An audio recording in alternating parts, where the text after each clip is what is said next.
గారు ఎమ్మెల్యే కైకలూరు నియోజకవర్గం వారిని ప్రసంగించవలసిందిగా కోరుతున్నాం.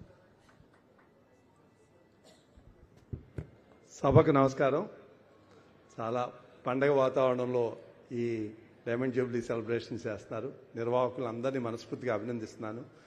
మన దీనికి ఏఎన్ఆర్ కాలేజీ గత వైభవం ఉంది. చేసే పని మంచిదైతే చేస్తున్న దాతలకు కూడా కొదవలేదు. ఇప్పుడు కిరణ్ గారు 50 లక్షలు అన్నారు, కావూరు సాంబశివరావు కోటి అన్నారు, అక్కినేని నాగేశ్వర కుటుంబ సభ్యులు నాగార్జున గారు 2 కోట్లు అన్నారు. అందుకని దీన్ని ఇంకొక స్థాయికి తీసుకెళ్తానికి మనం అందరం ప్రయత్నం చేయాలి. తప్పకుండా ఇది ఒక డీమ్డ్ యూనివర్సిటీగా మనకి ఈ ప్రాంతం గుడివాడ నాకన్నా కేవీ చౌదరి గారు 10 ఏళ్ళు చిన్న తెల్ల చొక్కాలు అని గుడివాడలో వేసుకున్నాను. తెల్ల చొక్కాలు ఆ టైంలో ఒక 60-70 ఏళ్ళ నాడు దేశంలో ఎక్కడే వేసుకునేవారు కాదు. నాకు చిన్నప్పుడు గుర్తు, మచిలీపట్నంలో ఏలూరులో 15-20 ట్యాక్సీలు ఉండి గుడివాడ రోడ్లో 50-60 ట్యాక్సీలు ఉండే. అందరూ తెల్ల చొక్కా వేసుకోవడం, ట్యాక్సీ వాడటం మొదటి నుంచి ఖర్చు అంటే గుడివాడ అని ఉంటుంది.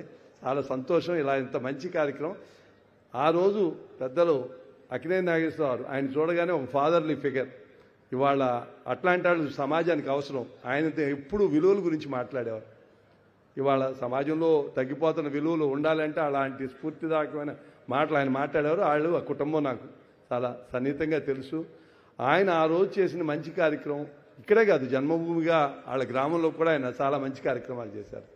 అదే స్ఫూర్తి ఇక్కడ మేనేజ్మెంట్ వాళ్ళు కూడా ఈ లాజిస్టిక్స్ మేనేజ్ చేసి ఇలాగే ఈ ఇన్స్టిట్యూషన్ ఎంత ఉన్నత స్థాయికి నా అదృష్టం. నేను 50 years ఫంక్షన్కి వచ్చినప్పుడు చంద్రబాబు నాయుడు గారు, అక్కినేని నాగేశ్వర రామోజీరావు ఇక్కడ ఉన్నారు.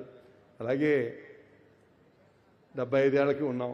చూస్తున్నాం దినదిన అభివృద్ధిగా చెందుతుంది. దీన్ని ఇంకా అందరూ ఓల్డ్ స్టూడెంట్స్ అవనండి, ఇక్కడ ఉన్న మేనేజ్మెంట్లో ఉండి ఒక మంచి స్ఫూర్తితో సమాజానికి ఏం చేస్తున్నాం అనే దాంట్లో ఈ కాలేజీని ఇంకా పైకి తీసుకెళ్ళాలని కోరుకుంటూ సెలవు తీసుకుంటాం.